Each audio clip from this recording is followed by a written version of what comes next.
Hello and welcome to our channel solo tales. और आज की हमारी मूवी का नाम है डेविल इन द ब्लू। इस मूवी को 1995 में रिलीज किया गया था और ये एक मिस्ट्री थ्रिलर मूवी है। मूवी में आपको थोड़ा रेसिज्म भी देखने को मिल सकता है क्योंकि मूवी की story African American world war 2 के टाइम की है। तो चलिए शुरू करते हैं मूवी की बेसिक प्लॉट लाइन। मूवी की शुरुआत होती है 1948 में लॉस एंजलिस के स्ट्रीट व्यू को दिखाते हुए। इसी स्ट्रीट के एक बार के अंदर हम इज़ीकियल रॉलिंस को देख पाते हैं। इज़ीकियल रॉलिंस, जिसे लोग इजी भी बुलाते हैं, वो हमें बताता है कि मुझे 3 हफ्ते पहले ही मेरी कंपनी द चैंपियन एयरक्राफ्ट से फायर कर दिया गया था और तभी से मैं जॉब की तलाश में इधर उधर भटक रहा हूँ क्योंकि मुझे मेरे घर के मॉर्गेज को चुकाने के लिए पैसे चाहिए। और हाँ, मैंने अपना घर भी हाल फिलहाल ही खरीदा है।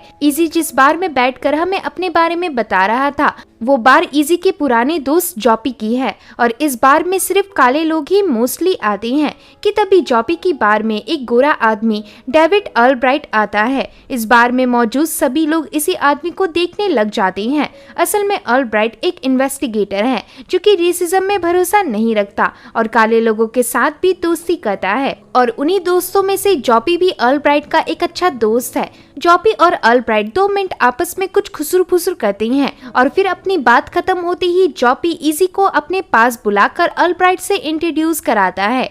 ऑलब्राइट को जॉपी से पता चलता है कि इजी बेरोजगार है और बहुत समय से काम की तलाश में है। ऑलब्राइट इजी को अपना कार्ड देकर कहता है, अगर तुम्हें काम चाहिए तो मुझे आज शाम 7 बजे आकर इस पते पर मिलना। ऑलब्राइट के जाने के बाद इजी जॉपी से पूछता है, आखिर ये आदमी कौन था? जॉपी कहता है, चिंता मत करो, ऑलब्राइट एक अच्छा डिटेक्टिव और बिजनेसमैन है। इजी हमें बताता है, जब भी कोई इंसान तुम्हें कहे कि चिंता मत करो, समझ लेना कि बहुत बड़ी मुसीबत तुम्हारा इंतजार कर रही है।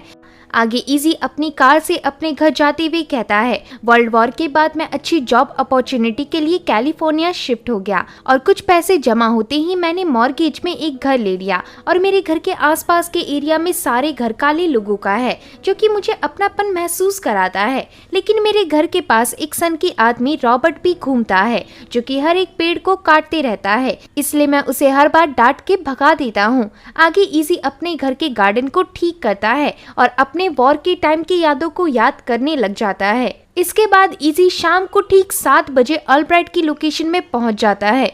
यहाँ ऑलब्राइट कहता है, तुम्हें एक लड़की डैफ्नी मॉनेट का पता लगाना होगा। डैफ्नी टॉड कार्टर की फियांसे है और 2 हफ्तों से लापता है। डैफ्नी के खोने के गम से टॉड ने अपने अगले मेयर बनने के पद से भी अपने कदम पीछे कर लिए हैं। मुझे डैफ्नी को ढूंढने का काम टॉड ने ही दिया था, लेकिन कुछ रीजंस के कारण मेरे पास डैफ्नी को ढूंढने का टाइम नहीं है। साथ ही में डैफ्नी काले लोगों के सपोर्टर है, इसलिए डैफ्नी जरूर ऐसी जगह में जाएगी जहाँ पर काले लोग होंगे और यही मेरे लिए रिस्ट्रिक्शंस है क्योंकि मैं गोरा हूँ और ऐसी जगह पर जाना मेरे लिए सेफ नहीं है। तो मैं चाहता हूँ कि तुम उसे मेरी जगह ढूंढो, जिसके बदले में मैं तुम्हें $100 एडवांस में दे रहा हूँ। इसी पूछता है, सिर्फ एक लड़की की लोकेशन बताने के लिए $100? क्या वाकई वो लड़की इतनी जरूरी है? ऑलब्राइट कहता है, हाँ। ऑलब्राइट आगे बताता है, लास्ट टाइम डैफ्नी को सेंट्रल 89th के इलीगल क्लब में देखा गया था और मैं जानता हूँ कि तुम वहाँ जाते रहते हो, तो क्यों ना तुम आज रात से ही अपना काम शुरू कर दो। यहाँ पैसों को देखकर इजी ये काम ले लेता है। इसके बाद हम इजी को एक ग्रोसरी स्टोर में देख पाते हैं। इस स्टोर को हैटी पर्सन और जूनियर फॉरेज चलाते थे। तभी एक गोरा आदमी रिचर्ड मैगी इजी को पैसों के बदले क्लब के अंदर उसको दाखिल करने की रिक्वेस्ट करता है, लेकिन हैटी रिचर्ड को कहती है ये कोई क्लब नहीं बल्कि एक ग्रोसरी स्टोर है। इजी रिचर्ड की बात को इग्नोर करते हुए हैटी को कुछ पैसे देता है और तभी यहाँ जूनियर आकर रिचर्ड को इजी से दूर कर इजी को एक रूम के अंदर लेकर जाता है। हम देख पाते हैं कि इस रूम के अंदर कुछ सीढ़ियां थी और यही सीढ़ियां उस इलीगल क्लब की तरफ जाती थी। इस क्लब के अंदर हम सिर्फ काले लोगों को ही देख पाते हैं, यानी कि यहाँ गोरे लोगों का आना निषेध था। इसी क्लब के अंदर आते ही इधर मौजूद लोगों से डैफ्नी के बारे में पूछना शुरू कर देता है, लेकिन किसी को भी डैफ्नी का पता नहीं था। तभी इजी अपने पुराने दोस्त डैगन ऑर्डल के पास जाता है। डैगन के पास आकर इजी बैठता है और तभी इजी का एक पुराना दोस्त डुप्री अपनी गर्लफ्रेंड कोरेटा के साथ आता है और ये दोनों भी इधर बैठ जाते हैं। आगे ये सब मिलकर शराब पीते हैं। बीच में इजी सबसे डैफ्नी के बारे में पूछता है, लेकिन डैफ्नी को ऑडेल और डुप्री दोनों नहीं जानते थे। थोड़ी देर बाद ऑडेल और डुप्री शराब के नशे में धुत हो चुके थे कि तभी कोरेटा कहती है, मैं डैफ्नी के बारे में जानती हूँ, लेकिन तुम्हें मेरी एक बात माननी होगी। तो अब इजी कोरेटा के साथ मिलकर डुप्री को घर में लाता है और डुप्री के सोते ही कोरेटा इजी को सीड्यूस करने लगती है। अब मॉर्निंग में इजी हमें कोरेटा के घर से निकलते टाइम बताता है कि मुझे कोरेटा ने डैफ्नी का करंट एड्रेस के साथ साथ ये भी बताया कि डैफ्नी अक्सर एक गैंगस्टर फ्रैंक ग्रीन को भी मिला करती थी। घर आकर इजी कहता है, अब मुझे इंतजार है अल्ब्राइट के कॉल का। आगे इजी को शाम के टाइम अल्ब्राइट का कॉल आ ही जाता है। अल्ब्राइट इजी को सिर्फ 1 घंटे के अंदर ही फिशरमैन लोकेशन में मिलने बुलाता है। फिर हम 1 घंटे बाद इजी को फिशरमैन लोकेशन में जाता देख पाते हैं। इस लोकेशन में पहुंचकर इजी को थोड़ा अजीब फील हो रहा था, क्योंकि ये पूरा एरिया गोरे लोगों का था और अगर इजी कोई भी गड़बड़ी करता तो यहाँ इजी अपनी जान भी गंवा सकता था। अल्ब्राइट का इंतजार करते टाइम इजी को एक गोरी लड़की बारबरा अप्रोच करते हुए ओशन की बातें करने लगती है कि तभी बारबरा के दोस्त लॉरेन, लूकस और माइकल आकर इजी को काले होने के कारण इजी का मजाक उड़ाने लगते हैं। बारबरा इन्हें बताने की कोशिश कर रही थी कि इजी एक अच्छा आदमी है कि तभी यहाँ अल्ब्राइट की एंट्री होती है। माइकल अपना नंबर बढ़ाने के लिए अल्ब्राइट से भी बहस करने लग जाता है। तभी अल्ब्राइट अपनी गन निकालकर माइकल के चेहरे पर रख देता है और गन देख माइकल के सारे दोस्त यहाँ से भाग जाते हैं। यहाँ अल्ब्राइट गुस्से में माइकल को इजी के जूते चाटने को कहता है, लेकिन इजी ऐसा करने से माइकल को मना करते हुए अल्ब्राइट को समझाने की कोशिश करता है कि माइकल को यहाँ से जाने दो, इसने इतनी भी बड़ी गलती नहीं की थी। इजी की बात सुन अल्ब्राइट माइकल को गन से मारकर यहाँ से भगा देता है। माइकल के जाने के बाद इजी अल्ब्राइट को बताता है कि मुझे डैफ्नी का लोकेशन मिल चुका है। डैफ्नी अभी स्कायर 83rd लोकेशन के स्कायर अपार्टमेंट में रह रही है और डैफ्नी को लास्ट टाइम फ्रैंक ग्रीन के साथ देखा गया था। फ्रैंक ग्रीन एक गैंगस्टर है, साथ ही में वो कई सारे शराब के अड्डे का भी मालिक है और उसके चाकू चलाने का अंदाज लोगों के बीच बहुत मशहूर है। वो हमेशा लोगों को अपने चाकू से ही मारा करता है। इजी से मिली खबर को सुन अल्ब्राइट इजी को बाकी के पैसे देते हुए कहता है, मैं काम पड़ने पर तुम्हें दोबारा कांटेक्ट करूंगा। आगे इजी अपने घर के सामने आकर अपनी गाड़ी पार्क ही कर रहा होता है कि तभी 2 गोरे इंस्पेक्टर मिलर और मेसन इजी को उठाकर पुलिस स्टेशन ले जाते हैं।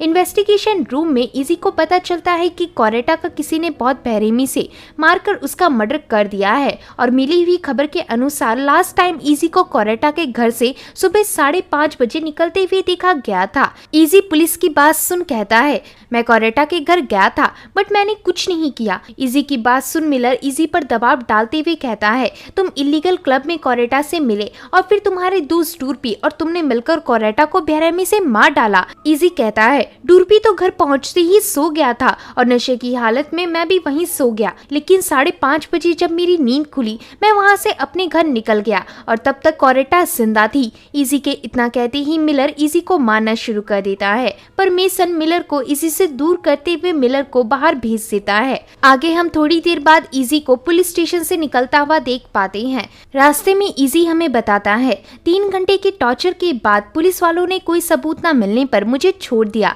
मुझे अभी भी यकीन नहीं हो रहा कि कोरेटा मर चुकी है।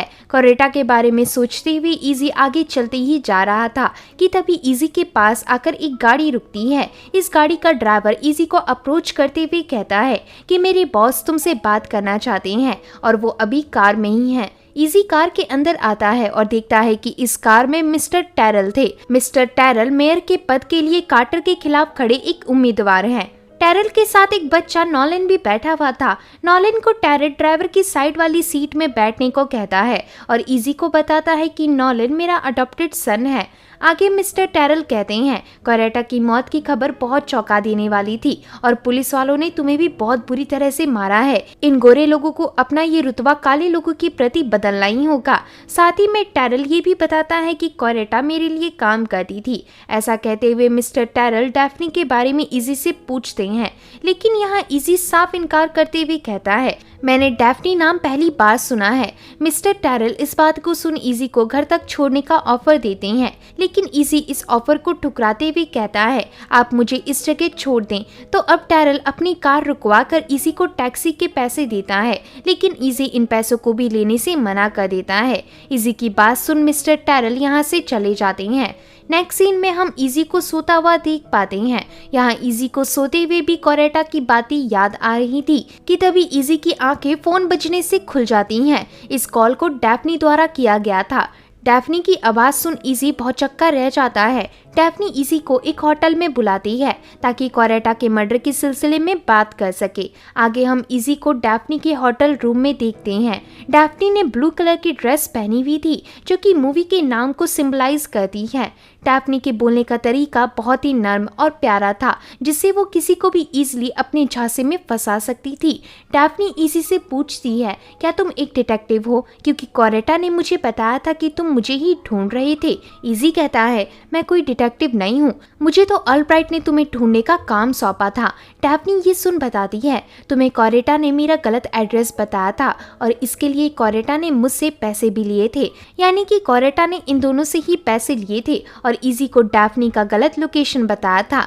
डैफ्नी आगे कहती है कोरेटा मेरी एक बहुत अच्छी दोस्त थी। इजी कहता है तुम कोरेटा की अच्छी दोस्त थी और कोरेटा फ्रैंक ग्रीन के बारे में जानती थी, तो मतलब तुम भी कोरेटा के मर्डर का रीजन जानती होगी। डैफ्नी कहती है अगर तुम्हें लग रहा है कि फ्रैंक ग्रीन का कोरेटा के मर्डर में हाथ है तो तुम गलत हो। इजी कहता है मैं जानता हूँ कि फ्रैंक ग्रीन मर्डरर नहीं हो सकता, क्योंकि फ्रैंक अपने शिकार को चाकू से मारता है। डैफ्नी इजी की इस बात को सुन बहुत इम्प्रेस होती है और इजी को यहाँ बुलाने का रीजन बताती है। डैफ्नी कहती है मुझे तुम टॉड कार्टर के घर तक छोड़ने जाओगे।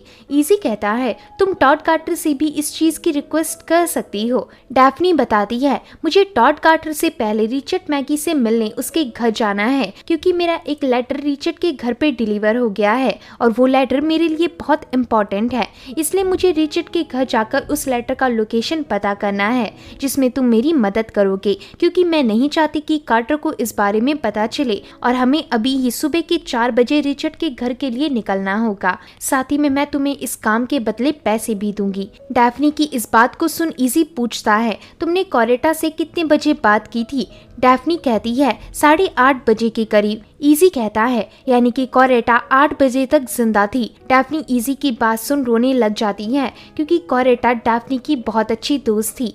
आगे हम इजी और डैफ्नी को रिचर्ड के घर की तरफ जाता देख पाते हैं। रिचर्ड का घर ऐसे एरिया में था जहां बस गोरे लोग रहा करते थे, तो यहां आना इजी के लिए थोड़ा रिस्की था, लेकिन डैफ्नी के लिए इजी यहां तक आ चुका था। रिचर्ड के घर आते ही ये दोनों देखते हैं कि रिचर्ड का घर तहस नहस था और रिचर्ड की लाश भी जमीन में पड़ी हुई थी। रिचर्ड की लाश को देख डैफ्नी डरकर घर से बाहर निकल जाती है। इजी को याद आता है कि ये वही आदमी था जिसने क्लब में घुसने के लिए इजी को पैसे ऑफर किए थे। इजी इतना ही सोच ही रहा था कि तभी डैफ्नी गाड़ी लेकर इस जगह से भाग जाती है और अब इजी भी रिचर्ड की गाड़ी लेकर अपने घर आ जाता है। घर में घुसते ही इजी को हरमन, शैरन और अल्ब्राइट मिलते हैं। इजी इन लोगों से पूछता है आखिर तुम लोग मेरे घर कैसे घुस आए, लेकिन उल्टा अल्ब्राइट इजी से पूछता है तुम आज सुबह कहाँ थे। इजी बताता है मैं एक लड़की से मिलने गया था। अल्ब्राइट कहता है मैं तुम्हारे दिए गए पते में गया था, लेकिन उधर मुझे ना डैफ्नी मिली और ना ही फ्रैंक ग्रीन। आसपास पूछने से पता चला कि फ्रैंक 1 साल पहले ही वहां से मूव कर चुका है, यानी कि तुमने मेरा पैसा लेकर मेरा काम भी नहीं किया। ऐसा कहकर अल्ब्राइट एक चाकू इजी के मुंह पर रख देता है। तभी इजी बताता है कि मैंने डैफ्नी को देखा है, मैं उससे मिलकर ही आ रहा हूँ। डैफ्नी के कहने पर मैं रिचर्ड मैगी के घर गया था और वहाँ रिचर्ड को मरा देख डैफ्नी मुझे चकमा देकर भाग गई। इसे सुन अल्ब्राइट इजी से रिचर्ड के घर का एड्रेस लिखित में मांगता है, तो अब इजी एक पेपर पर रिचर्ड का एड्रेस लिखकर अल्ब्राइट को दे देता है, जिसके बाद अल्ब्राइट और अल्ब्राइट के लोग इजी के घर से निकल जाते हैं। आगे हम रास्ते में टैरल की रैली देखते हैं। टैरल को इजी भी देख रहा था। इसके बाद इजी चॉपी के बार में जाकर चॉपी से कहता है तुम्हारे पास ही मेरा नंबर था, यानी कि तुमने ही डैफ्नी को मेरा नंबर दिया था, साथ ही में तुमने मुझे अल्ब्राइट के चुंगल में भी फंसा दिया। इजी की इस बात का जवाब जॉपी अच्छे से नहीं दे रहा था, इसलिए इजी जॉपी के टेबल को तोड़ने लग जाता है। इस टेबल में यूज किए हुए मार्बल्स जॉपी के अंकल की निशानी थी, तो इसे बचाने के लिए जॉपी बताता है कि डैफ्नी ने मुझे अपनी बातों में फंसाकर तुम्हारा नंबर लिया और तुम भी तो मिल चुके हो ना डैफ्नी से। तुमसे अच्छा कौन ही जानता होगा कि डैफ्नी जैसी भला की खूबसूरत औरत किसी को भी अपनी झांसों में फंसा सकती है, और मेरे साथ भी ऐसा ही हुआ। मैं मजबूर था तुम्हारा नंबर देने के लिए। जॉपी की बात सुन इजी यहाँ से निराश होकर निकल जाता है। नेक्स्ट सीन में हम इजी को एक अच्छे सूट में देख पाते हैं। असल में आज इजी डैफ्नी के फियांसे टॉड कार्टर के घर आया था। टॉड कार्टर एक बहुत ही आलीशान बंगलों में रहने वाला मशहूर बिजनेसमैन और करंट मेयर है। टॉड कार्टर को जब पता चलता है कि इजी डैफ्नी के बारे में जानता है, इसे सुन टॉड इजी का स्वागत करता है और डैफ्नी के कपड़ों के बारे में पूछता है। इजी बताता है कि डैफ्नी ने ब्लू कलर की ड्रेस पहनी हुई थी। इसे सुन टॉड कार्टर को यकीन हो जाता है कि इजी डैफ्नी से मिला था। कार्टर इजी को ड्रिंक भी ऑफर करता है। तब इजी कहता है, मैं जानना चाहता हूँ कि आखिर डैफ्नी भाग क्यों रही है, और मिस्टर ऑलब्राइट जो कि आपके लिए डैफ्नी को ढूंढ रहे हैं, उन्होंने मुझे अपनी जगह डैफ्नी को ढूंढने का काम आखिर क्यों दिया। कार्टर कहता है, डैफ्नी और मैं बहुत जल्द शादी करने वाले थे, लेकिन हम दोनों के बीच अनबन हुई और डैफ्नी घर छोड़कर भाग गई, जो कि तुम ना ही जानो तो बेहतर होगा, क्योंकि ये हमारा आपसी मामला है। साथ ही मैं मिस्टर ऑलब्राइट को मैं नहीं जानता और मैंने किसी को भी डैफ्नी को ढूंढने का काम नहीं सौंपा है। कार्टर की बात सुन इजी पूछता है, क्या आप किसी रिचर्ड मैगी को जानते हैं, लेकिन रिचर्ड को भी कार्टर नहीं जानता था। इजी कहता है, आखिर आपके अलावा कोई और डैफ्नी को क्यों ढूंढ रहा है। इजी की बात सुन कार्टर कहता है, तुम मेरे लिए डैफ्नी को ढूंढोगे, क्योंकि डैफ्नी अगर किसी और को मिल गई तो डैफ्नी के लिए बहुत बड़ी मुसीबत खड़ी हो जाएगी। मैं तुम्हें पैसे भी देने को तैयार हूँ। इजी पूछता है, आखिर ऐसी कौन सी बात आपके और डैफ्नी के बीच हुई जिस कारण डैफ्नी को घर छोड़कर भागना पड़ा। कार्टर कहता है, तुम बस पैसों के बदले मुझे डैफ्नी का पता ला कर दो। तो पैसों की बात सुन इजी रिचर्ड से $1000 कैश की मांग करता है। पहले तो कार्टर इतने पैसे देने को तैयार नहीं होता, लेकिन फिर बाद में इजी के नेगोशिएट ना करने पर कार्टर $1000 देने को मान जाता है, क्योंकि यहाँ इजी को पता चल गया था कि कार्टर इस मामले में पुलिस को इन्वॉल्व नहीं कर सकता। कार्टर से मिलकर इजी को समझ आ गया था कि डैफ्नी जरूर कुछ ऐसा राज लेकर अपने साथ भागी है जो कि मिस्टर टैरल और कार्टर दोनों से जुड़ा हुआ है, क्योंकि टैरल ने भी इजी से डैफ्नी के बारे में पूछा था और इजी को ये भी समझ आ जाता है कि मिस्टर ऑलब्राइट कार्टर नहीं बल्कि टैरल के लिए काम कर रहा है। वहीं फ्रैंक ग्रीन जिसके साथ डैफ्नी अक्सर मिलने जाती है, वो डैफ्नी का बॉयफ्रेंड हो सकता है, तो इसीलिए इजी सबसे पहले फ्रैंक ग्रीन से मिलकर सब पता करने की सोचता है। आगे हम इजी को फ्रैंक ग्रीन जहां अक्सर जाया करता था उन अड्डों में जाकर फ्रैंक ग्रीन के बारे में पूछता हुआ देख पाते हैं, लेकिन कोई भी इंसान फ्रैंक ग्रीन के बारे में बताने को राजी नहीं था। तो अब थक हार कर इजी अपने घर वापस आ जाता है। घर के अंदर आने से पहले रॉबर्ट चिल्लाकर इजी से कहता है, कोई घर के अंदर है। इजी अपने गेट के दरवाजे से मुड़कर रॉबर्ट से कहता है, तुम्हें क्या प्रॉब्लम है। तभी रॉबर्ट कहता है, पीछे कोई है, और इतने में ही एक काला आदमी इजी पर हमला कर देता है। इस आदमी के हाथ में चाकू देख इजी समझ गया था कि यही फ्रैंक ग्रीन है। फ्रैंक ग्रीन कुछ भी करके इजी को मारना चाहता था और कई हद तक फ्रैंक यहाँ कामयाबी होता दिख रहा था, लेकिन तभी इजी का दोस्त माउस आकर फ्रैंक के सर पर बंदूक तान देता है और फ्रैंक से इजी को छुड़वाता है। इधर माउस फ्रैंक का सर उड़ा देना चाहता था, लेकिन इजी माउस को ऐसा करने से मना करता है और फ्रैंक से डैफ्नी के बारे में पूछता है। पर तभी इजी के घर का फोन रिंग होता है। माउस इस कॉल को पिक करके कहता है, बाद में कॉल करना, और कॉल कट होने के बाद इजी फ्रैंक को बताता है कि हमें कार्टर $1000 उस लड़की का पता बताने के लिए दे सकता है कि तो क्यों ना हम दोनों मिलकर काम करें। लेकिन यहाँ फ्रैंक कुछ भी नहीं बोलता, तो माउस इजी से कहता है, मैं अपने हिसाब से इससे बात करता हूँ। ऐसा कहकर माउस फ्रैंक के कंधों पर गोली चला देता है। इसे देख इजी माउस को पकड़ लेता है और यहाँ मौका मिलते ही फ्रैंक इस जगह से भाग जाता है। इजी और माउस की बातों से हमें पता चलता है कि माउस थोड़ा सनकी आदमी है और किसी को भी मारने से पहले नहीं सोचता। यहाँ तक कि माउस की गर्लफ्रेंड भी माउस को छोड़कर भाग चुकी है। और माउस यहाँ इजी के साथ मिलकर डैफ्नी को ढूंढने आया था, क्योंकि इजी अकेले इतने लोगों से पंगे नहीं ले सकता था। लेकिन माउस के बिहेवियर और आज के हादसे को देखकर इजी डैफ्नी को ढूंढने का प्लान कैंसिल कर देता है। माउस कहता है, तुम अब पीछे नहीं मुड़ सकते, ऑलरेडी तुम्हारे पीछे बहुत लोग हैं, तुम्हें मेरी मदद की जरूरत है और मुझे यानी कि हम दोनों को पैसों की जरूरत है। इजी कहता है, लेकिन तुम्हें वही करना होगा जो मैं तुमसे कहूंगा। तो माउस इस पर एग्री करता है। माउस की बात सुन इजी कहता है, आखिर थोड़ी देर पहले किसका कॉल आया था? माउस कहता है, उस लड़की की एक्सेंट किसी गोरी लड़की की तरह थी, यानी कि वो लड़की और कोई नहीं बल्कि डैफ्नी थी। इसके बाद हम मॉर्निंग में मेसन और मिलर को इजी के घर के बाहर देख पाते हैं। ये दोनों ही इजी से कुछ सवालात करने आए थे। इजी अपना गेट खोल बाहर आता है। मेसन बताता है कि हमें रिचर्ड मैगी की लाश मिली है और उसके पॉकेट में एक खाली लिफाफा पड़ा हुआ था जो कि कोरेटा के नाम का था। ऐसा कहते हुए मिलर आगे कहता है, हम जानना चाहते हैं कि क्या तुम रिचर्ड के घर गए थे? लेकिन इजी इस बात से साफ इनकार कर देता है। मिलर समझ जाता है कि इजी जरूर कुछ छिपा रहा है, इसलिए मिलर इजी को हथकड़ी पहनाकर अपने साथ ले जाने लगता है। लेकिन इन दोनों को रोककर इजी कल तक की मोहलत मांगता है और कहता है कि मैं कल तक ऐसा कुछ ढूंढ लूंगा जिससे आप लोगों को यकीन हो जाएगा कि मैंने कुछ नहीं किया। इजी की बात सुनिए दोनों इजी का मजाक उड़ाते हुए कहते हैं, चलो तुम्हें एक और दिन देते हैं। ऐसा कहकर मिलर इजी को छोड़ देता है। इन दोनों के जाने के बाद इजी कहता है, अब मुझे कुछ भी करके कुछ ना कुछ पता लगाना ही होगा, क्योंकि इस बार एक गोरा आदमी मारा गया है और पुलिस वाले केस को जल्द से जल्द बंद करने के लिए मुझे किलर साबित करने के लिए कुछ भी कर सकते हैं। तभी माउस आकर कहता है, हमें डूरपी की बहन के घर जाना चाहिए क्योंकि डूरपी वहीं हो सकता है। इजी कहता है, हमें डूरपी से पहले एक और इंसान से मिलना होगा। इसके बाद हम इन दोनों को जूनियर के घर में देख पाते हैं।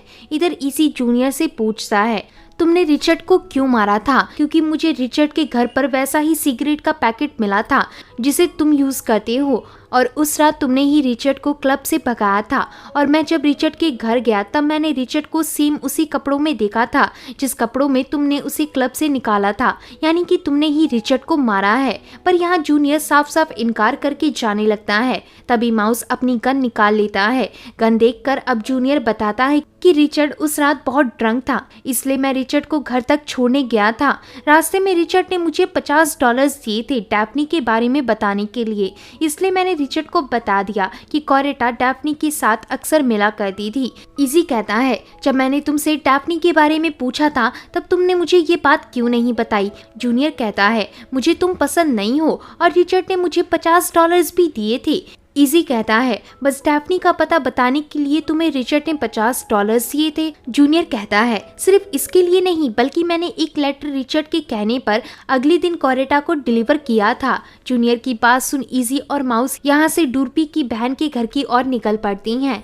डूरपी की बहन के घर में इन दोनों को डूरपी मिल जाता है। इजी और माउस दोनों ही कोरेटा की मौत पर गम जताते हैं, जिसके बाद डूरपी इन दोनों को घर के अंदर बुलाता है और ड्रिंक्स के साथ खाना ऑफर करता है। डूरपी इजी को बताता है कि पुलिस मुझे कोरेटा के घर में जाने नहीं दे रही और कोरेटा ऐसी मौत डिजर्व नहीं करती थी। आगे इजी डूरपी से कोरेटा के किसी लेटर के बारे में पूछता है। डूरपी कहता है, मुझे कोरेटा ने कभी कोई लेटर नहीं दिया था, लेकिन मरने से पहले एक बाइबल जरूर दी थी। बाइबल की बात सुन इजी डूरपी को शराब पीने का ऑफर करता है ताकि डूरपी अपना गम कम कर सके, जिसके थोड़ी देर बाद हम डूरपी और माउस को नशे में धुत देख पाते हैं। और अब इसी जिसने की ज्यादा नहीं पी थी वो डूरपी के घर में बाइबल ढूंढने लग जाता है और आखिरकार इजी को बाइबल मिल ही जाती है। इस बाइबल में एक फोटो थी। इस फोटो को देख इजी बताता है, मैं कभी नहीं सोच सकता था कि टैरल एक पेडोफाइल होगा और वो बच्चा जिसे टैरल अपना अडॉप्टेड सन बता रहा था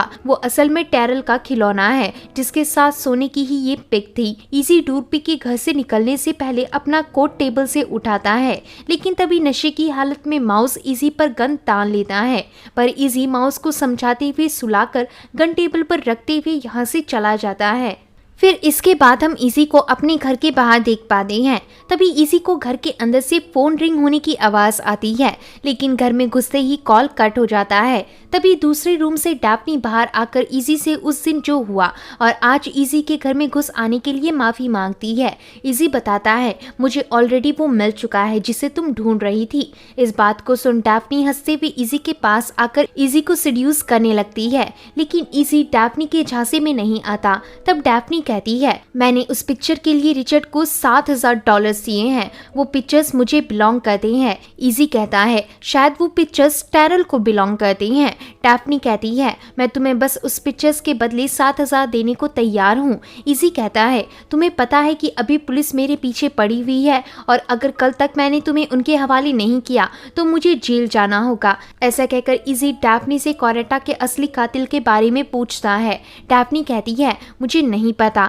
इजी कहता है, तुम्हारे बॉयफ्रेंड फ्रैंक ग्रीन ने ही कोरेटा को मारा है और इसकी गवाही कल मैं पुलिस को दूंगा। लेकिन डैफ्नी बताती है कि फ्रैंक मेरा स्टेप ब्रदर है, मेरी माँ गोरी थी इसलिए मैं भी गोरी हूँ, लेकिन हमारे फादर काले थे और यही रीजन है कि टैरल मेरे पीछे पड़ा है। इजी कहता है, तो फिर कोरेटा को किसने मारा? डैफ्नी बताती है, वो सब एक एक्सीडेंट था और मैं कोरेटा को मारना नहीं चाहती थी क्योंकि कोरेटा मुझे उन पिक्चर्स के लिए ब्लैकमेल करने लगी थी, इसलिए मैंने जॉपी को बस कोरेटा की गर्दन में एक मार्क करने को कहा था, लेकिन कोरेटा को जॉपी ने इतना मारा कि वो मारी गई। ऐसा कहकर डैफ्नी रोते हुए आगे कहती है, कार्टर की फैमिली भी मेरी शादी कार्टर से करवाना चाहती थी, लेकिन फिर टैरल बीच में आ धमका। डैफ्नी के ऐसा कहती ही ऑलब्राइट अपने साथियों के साथ अंदर घुस आता है और इजी को पीछे से मारकर अपने साथ डैफ्नी को ले जाता है। नेक्स्ट सीन में हम इजी को उसी इलीगल क्लब के बाहर देख पाते हैं। यहाँ पर इजी माउस की गन लेकर क्लब के अंदर जॉपी को होस्टेज बना लेता है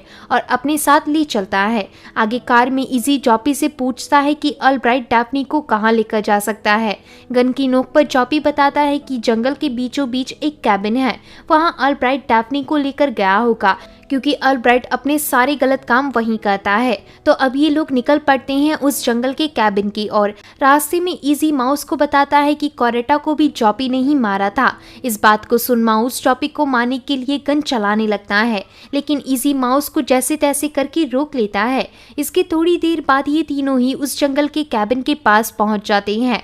यहाँ इजी माउस को कहता है कि तुम जॉपी पर नजर रखोगे और जब मुझे तुम्हारी जरूरत पड़ेगी तब मैं तुम्हें आवाज दूंगा। ऐसा कहकर इजी उस कैबिन की ओर बढ़ने लगता है। इजी खिड़की से देखता है कि ऑलब्राइट डैफ्नी से फोटो मांग रहा था, लेकिन डैफ्नी बताती है कि वो फोटो मेरे पास नहीं बल्कि इजी के पास है। बट यहाँ पर ऑलब्राइट को लगता है कि डैफ्नी झूठ बोल रही है, इसलिए ऑलब्राइट डैफ्नी के पास एक गर्म लोहे को लाकर डैफ्नी के शरीर में दागने ही वाला था। पर तभी ये सब देखकर इजी ऑलब्राइट की ओर गन चला देता है और अब इधर गन फायरिंग शुरू हो जाती है। इधर इजी एक पल के लिए मरने वाला था, पर तभी माउस आकर इजी को बचा लेता है। हम देख पाते हैं कि ऑलब्राइट के साथ साथ उसके सारे साथी भी मर चुके थे।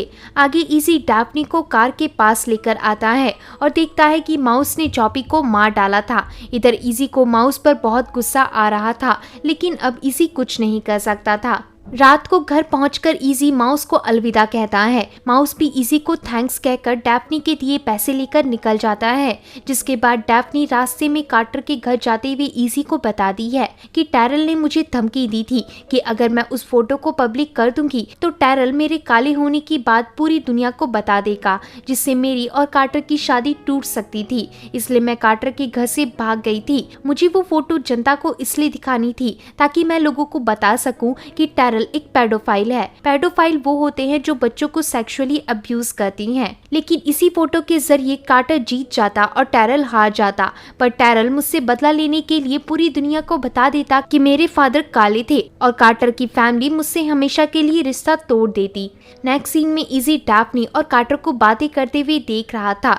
यहाँ हमें इजी बताता है कि मेयर होने के बाद भी कार्टर अपने प्यार को नहीं बचा पाया क्योंकि सियासत बीच में आ गई। इवन कार्टर की फैमिली ने डैफ्नी को $30,000 इस जगह से निकल जाने को भी दिए हैं। इजी के ऐसा बताते ही डैफ्नी इजी की कार में आकर बैठ जाती है। यहाँ कार्टर इजी को बाकी पैसे देते हुए कहता है, तुम डैफ्नी पर मेरे लिए नजर रखना और मैं वादा करता हूँ कि मिलर और मेसन तुम्हें आज के बाद कुछ नहीं कहेंगे। तो अब इजी यहाँ से डैफ्नी को लेकर निकल जाता है। इजी हमें आगे बताता है कि मैंने डैफ्नी को फ्रैंक ग्रीन के घर छोड़ दिया था।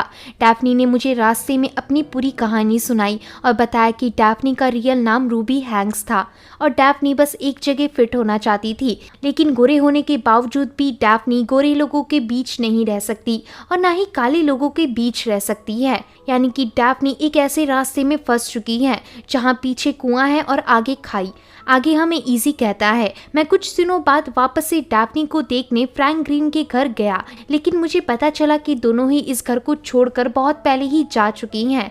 अब हम कुछ दिनों बाद एक न्यूज़पेपर में कार्टर के वापस मेयर बनने की न्यूज़ को देख पाते हैं और यहाँ इजी का फ्रेंड मार्कस इस न्यूज़पेपर को पढ़ रहा था। वहीं इजी अपने गार्डन में पानी डाल रहा था। मार्कस पूछता है, क्या तुम्हें जॉब मिली? इजी कहता है, अब मैं जॉब नहीं करता, मैं एक प्राइवेट डिटेक्टिव बन चुका हूँ। ऐसा कहकर इजी अपने आसपास के लोगों को देखकर बहुत खुश होता है और इसी के साथ मूवी एंड होती है। तो होप है कि दोस्तों आपको ये मूवी पसंद आई होगी। अगर वीडियो पसंद आता है तो वीडियो को लाइक और चैनल को सब्सक्राइब करें। मिलते हैं ऐसे ही एक और मज़ेदार वीडियो के साथ। तब तक के लिए आप अपना ध्यान रखें। धन्यवाद।